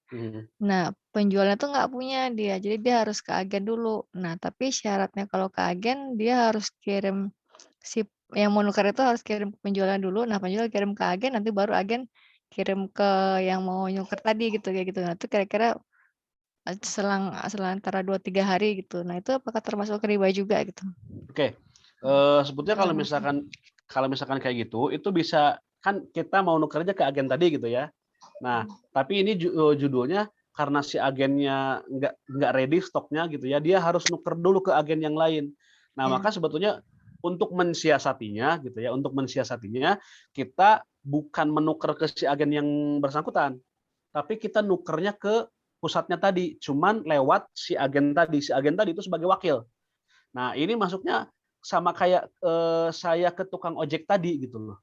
Jadi saya hanya menggunakan si agen ini sebagai fasilitator. Nukernya itu antara saya dengan apa namanya si penyedia tadi. Misalkan gini, di depan saya itu ada butik Antam misalkan gitu ya. Nanti di si butik Antam ini kebetulan nggak ready nih emas 10 gram. Dia ready-nya hanya pecahan 2 gram dan 5 gram misalkan seperti itu. Nah, saya minta tolong si butik Antam tadi untuk tukarkan emas saya ke apa namanya? Pusatnya tadi. Nanti si agen ini yang menukarkan ke sana. Udah dapat 10 gram, ngontak saya, ini udah ada emasnya. Oh ya udah saya ambil ya.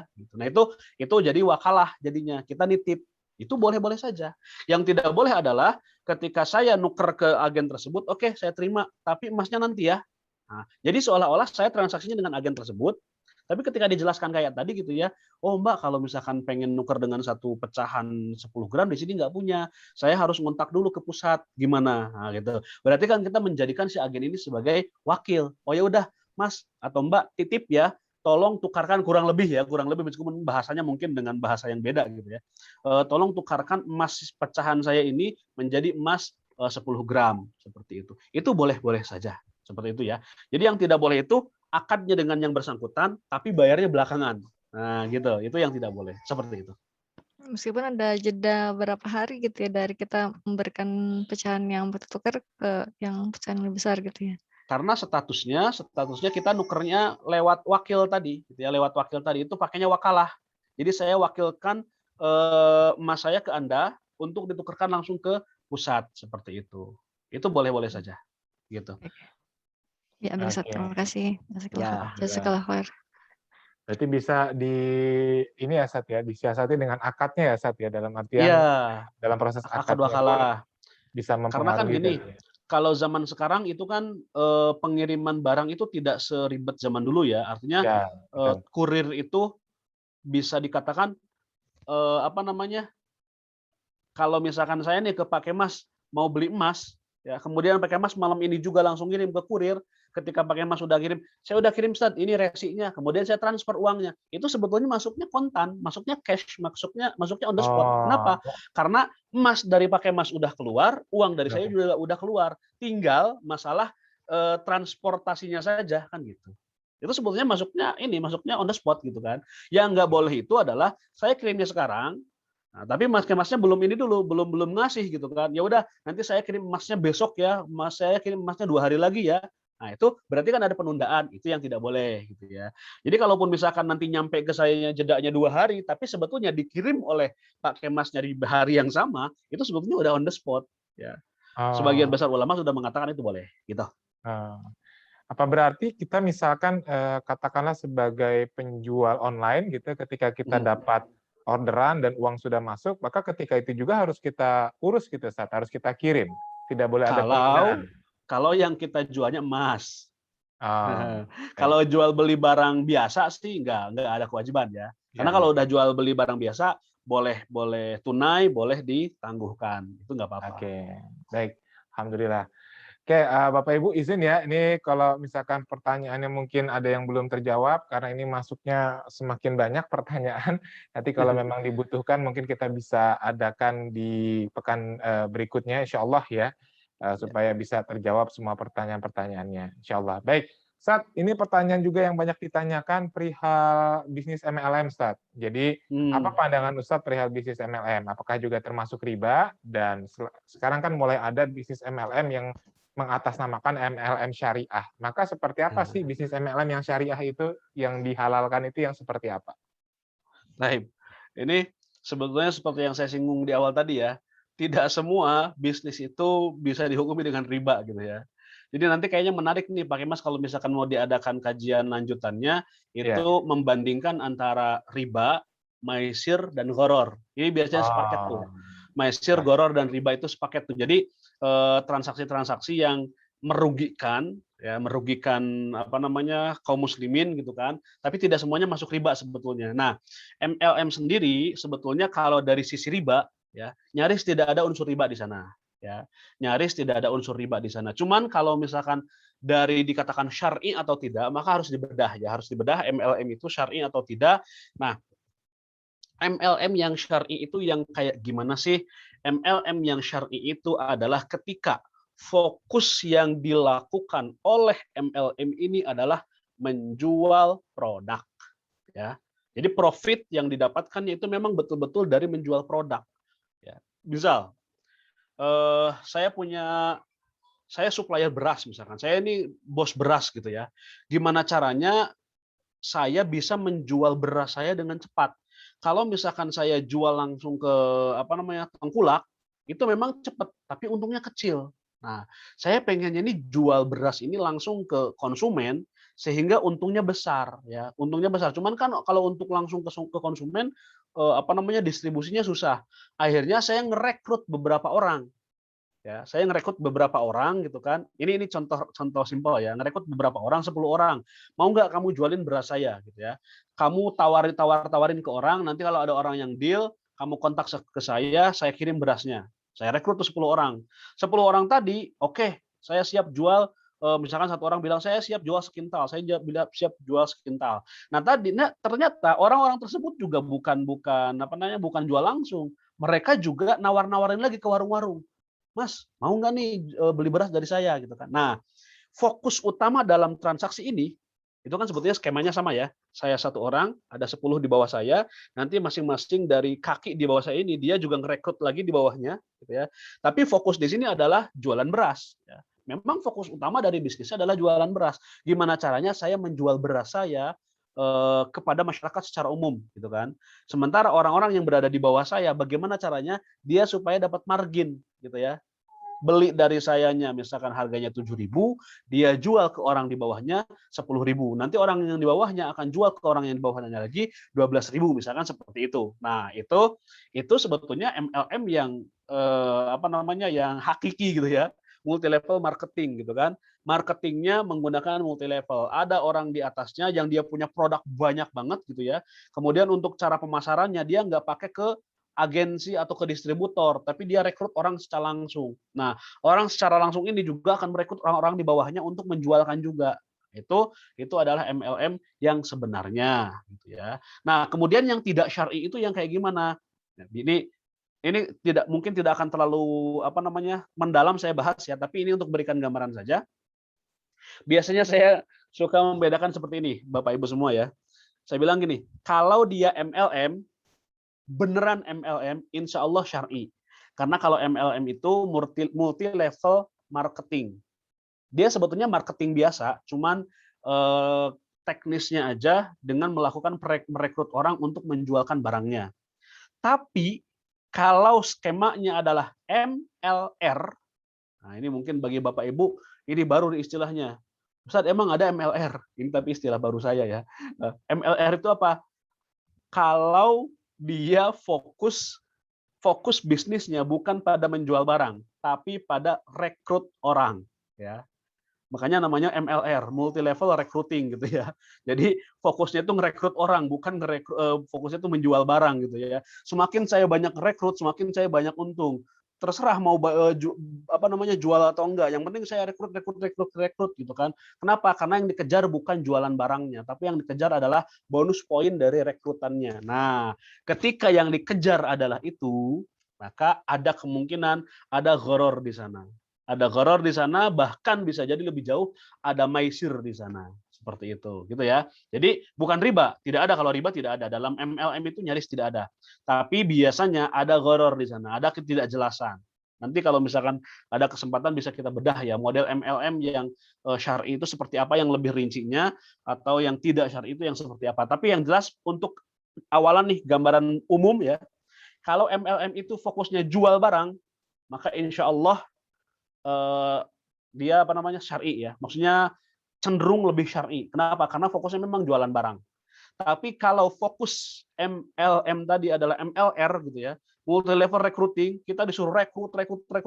Karena kalau rekrut dapat bonus poin, kalau kamu ada bonus 2 kaki, bonus 3 kaki, bonus pasangan dan lain-lain. Nah, yang difokuskan itunya, maka kemungkinan besar di sana ada money game. Kemungkinan besar di sana ada permainan uang seperti itu. Dan itu biasanya ada gharar, ada maisir, bahkan bisa jadi ada zalim seperti itu. Itu mungkin gambaran terkait dengan MLM ya sekilas. Jadi kalau misalkan gambaran singkat saja, kalau Bapak Ibu mau menilai MLM ini sehat atau tidak, lihat aja fokus orang yang menawarkan. Kalau dia fokus menawarkan barang karena barang ini bagus, maka insya Allah itu syar'i. Tapi kalau misalkan dia fokusnya nawarin, ini kalau kamu bisa ngerekrut orang, maka kamu bisa mendapatkan keuntungan, maka hati-hati, waspadai, seperti itu. Gitu mungkin. Oke, yes, alhamdulillah. Baik, waktu tinggal 5 menit lagi ya Bapak Ibu. Ini mungkin saya izin pertanyaan, saya ambil 2 lagi. Sekali lagi mohon maaf untuk yang belum terjawab. Kalau memang dirasa ini penting untuk kita bahas lebih lanjut, dan sepertinya sih penting ya, karena tadi Ustadz juga sudah memberikan kisi-kisi ya, bahwa seringkali kita mengatakan apa-apa riba, padahal belum tentu semuanya riba, begitu ya Ustadz ya. Oke, baik. Nah, gini Ustadz, jadi yang sering terjadi begini Ustadz, ini kan khususnya karena banyak di antara Bapak Ibu nih yang juga pedagang, pengusaha gitu ya. Jadi misalkan kita punya barang, kita jual dengan harga 3 juta nih Ustadz, barang tersebut.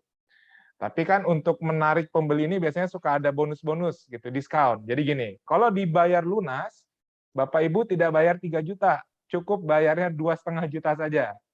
Tapi itu dengan syarat lunas. Tapi kalau misalkan lunas tuh maksudnya cash gitu ya? Cash, maksudnya cash. Dibayar cash. Kalau dibayar cash saat itu juga, maka harga yang tadinya 3 juta dapat diskon misalkan. Diskonnya 500.000 misalkan jadi 2,5 juta. Tapi kalau misalkan tidak cash, dalam artian dicicil, maka tidak dapat diskonnya. Sehingga dia harus tetap membayar dengan harga 3 juta dengan cicilan yang telah ditentukan. Seperti apa sistem seperti ini, Ustaz? Baik. sebetulnya itu jual beli yang diperbolehkan ya, secara syar'i itu boleh.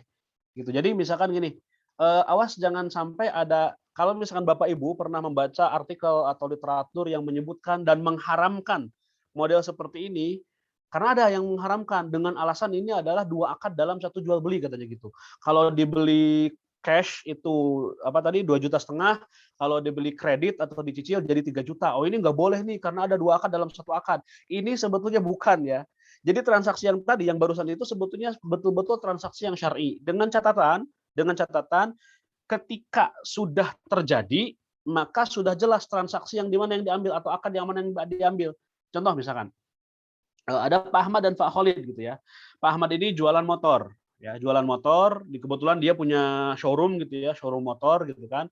Nah di situ jual cash and credit gitu ya. Ada Pak Khalid datang, Mas kalau saya beli yang motor yang ini, yang second berapa nih? Bapak mau cash atau kredit? Kalau cash berapa? Kalau kredit berapa? Kalau cash saya kasih deh 15 juta. Ya. Tapi kalau misalnya mau kredit, ya berarti harganya 20 juta, dicicil selama 20 bulan. 1 bulan 1 juta, misalkan seperti itu. Gimana? Mikir-mikir, ya udah deh saya mendingan cash aja, lumayan 15 juta. Akhirnya deal tuh, ya udah berarti Bapak beli cash ya. Nah, berarti kan pada akhirnya yang dipilih kan beli cash. Satu transaksi, ya sudah, jual belinya cash. 15 juta selesai.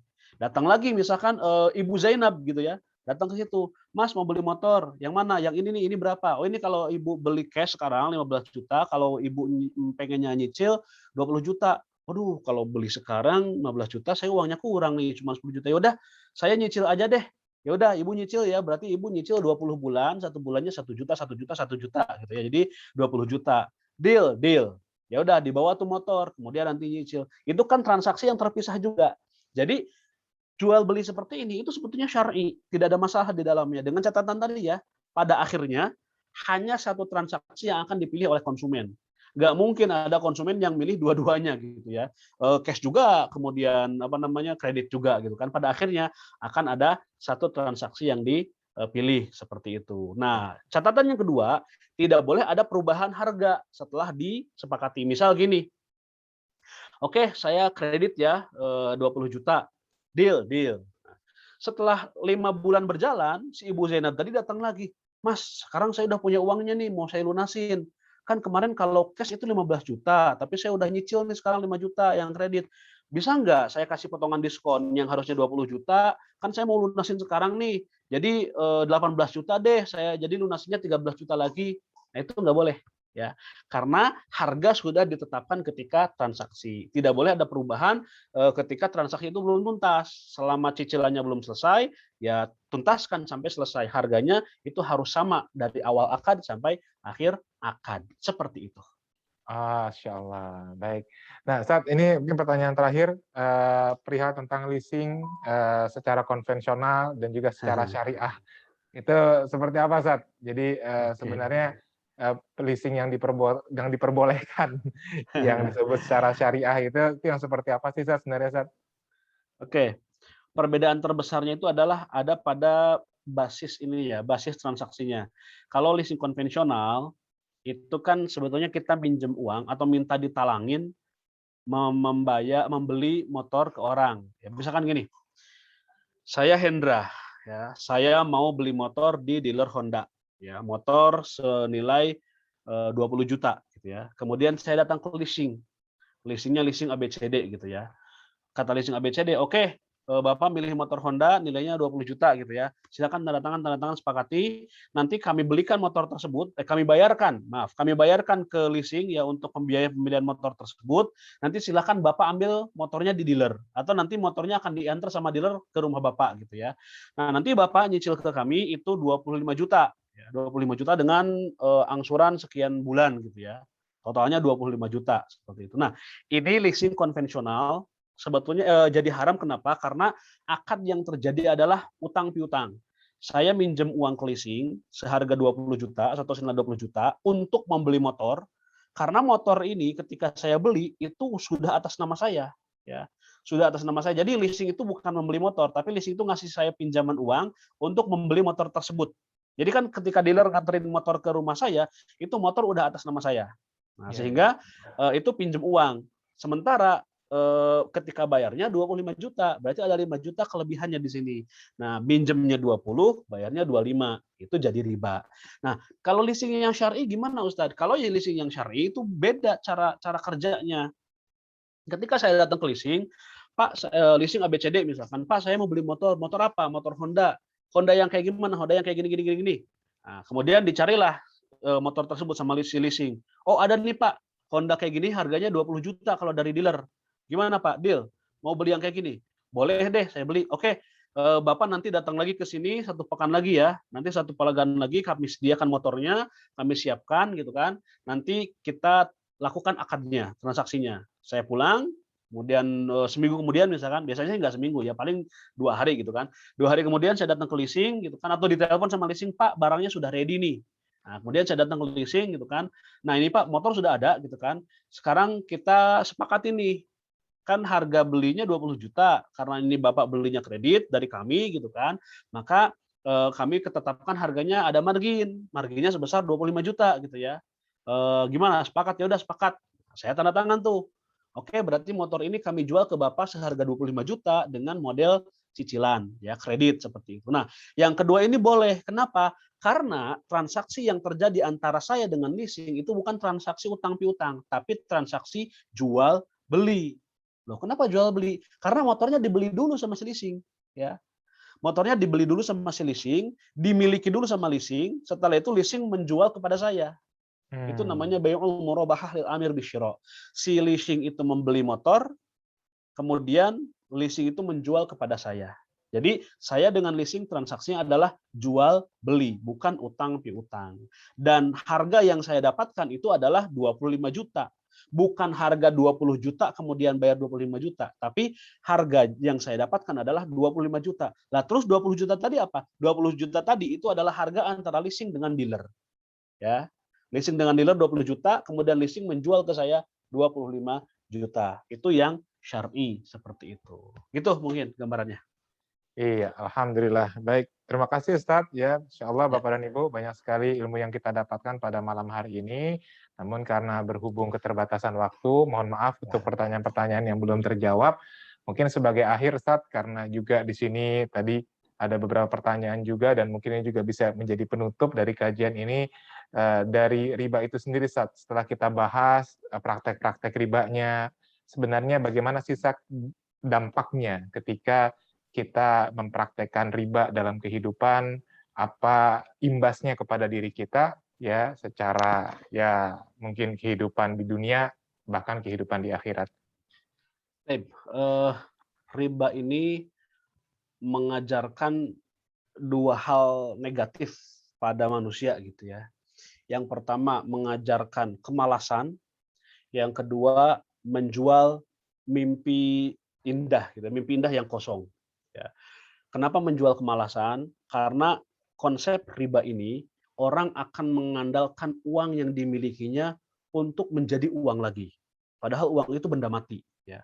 Sementara Islam itu menuntut kita untuk produktif. Kalau kita ingin melipat gandakan uang, ya putarkan uang itu dalam bisnis, dalam investasi gitu kan. Nah, putarkan uang itu dalam bentuk-bentuk kegiatan yang produktif. Tapi konsep ribawi itu mengajarkan orang jadi malas. Ya, seolah-olah kalau saya udah punya uang 1 miliar gitu ya, cukup simpan di bank, nanti bunganya tinggal saya nikmati, gitu kan. Itu kan sebetulnya tidak produktif hal seperti itu gitu ya. Nah, kemudian yang kedua, riba ini juga menjual mimpi kosong atau mimpi indah yang kosong gitu kan. Kenapa? Karena orang dengan konsep riba ini dia akan sangat berangan-angan. Ya, dia akan sangat berangan-angan. Apa namanya? Istilah American Dream gitu ya, yang sering digaung-gaungkan di Amerika itu semuanya adalah berbasis riba.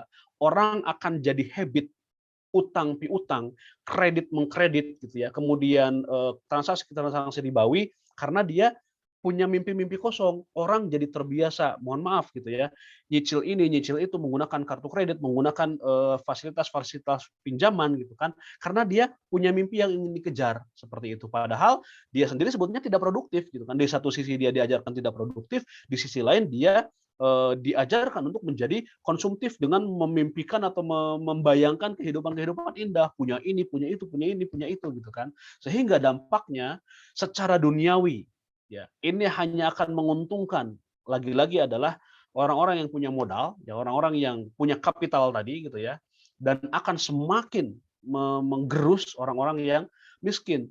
Cuman masalahnya adalah banyak orang miskin yang justru tergiur oleh mimpinya orang-orang kapitalisme seperti itu. Jadi udah memiskin tergiur riba gitu kan, seperti itu semakin terjerumus.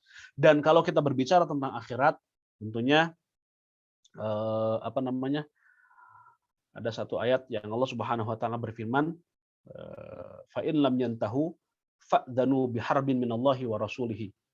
Kalau kamu tidak berhenti riba, kalau kamu tidak meninggalkan riba, itu sama aja kamu dengan meneriakan genderang perang pada Allah Subhanahu wa taala dan Rasulnya. Ya jelas kita tidak mau ya meneriakkan genderang perang pada Allah gitu kan. Kepada siapa nanti kita bergantung kalau kita justru meneriakkan perang pada Allah kan seperti itu.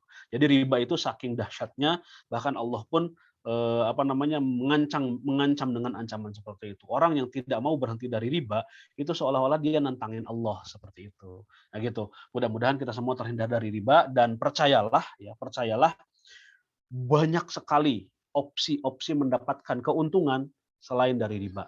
Ya. Banyak sekali opsi-opsi mendapatkan keuntungan selain dari riba. Tinggal mindset kita yang diubah, tinggal orientasi kita yang diubah, insya Allah lebih kaya, lebih berkah seperti itu. Mudah-mudahan bisa dipahami. Baik, alhamdulillah, insyaallah, syukran, jazakallah khair Ustaz atas ilmu yang disampaikan pada malam hari ini, dan Bapak dan Ibu semuanya, sebagai bentuk rasa syukur kita atas ilmu yang sudah kita dapatkan dari Ustadz Hendra, mari kita bacakan doa untuk Ustadz Hendra. Semoga Ustadz senantiasa sehat selalu, Allah karuniakan keberkahan, kebahagiaan untuk Ustadz Hendra dan juga keluarganya.